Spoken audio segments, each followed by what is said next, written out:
Morning to you. Sunrise 5:55 a.m. That means we are, let's see, about another half hour or so out from that sunrise. Here's the sunset, 7:55 on the clock. And when we look at the view as we start off your Wednesday morning, well, we've got some mid-level clouds that we're working through right now. Marine layer is still dense in some cases. We're going to be seeing that off toward East County. We're waking up to a few more clouds than we're normally used to. Marine layer not so intact. We're just hanging on to some of those mid and high level clouds associated with this ridge of high pressure just off to the east of us. That is starting to bring us to that flood of clouds, but not necessarily seeing any of that wet weather associated with it, with monsoonal moisture that we would typically see. That's kind of reserved for other parts of the country, really.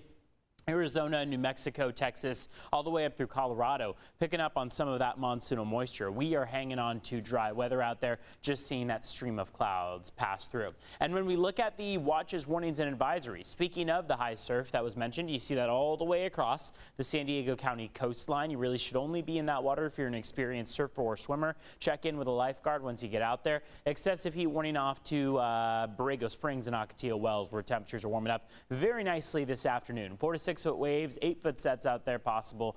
We've got forecast highs in the 70s along the coastline, 80s inland, so notice the differentiation between the coastline and your inland valleys. 75 in Oceanside, 73 in Del Mar, but then you head inland and you make it to 87 in Escondido, 89 in Ramona, and 87 in El Cajon. On the 8-day forecast, temperatures are looking pretty standard over the next several days. We don't really have any strong sway in temperatures. Mostly low 70s out there, inland mid and upper 80s, cooling down to about 83 by Wednesday of next week. Mountains have some clouds passing through at times, 80s across the board, and deserts are moving to 114 for your Thursday and Friday. It'll be a warm one out there. So keep in mind, UV index very, very high out there. Still, you want to hang on to the sunscreen for sure. Back to you.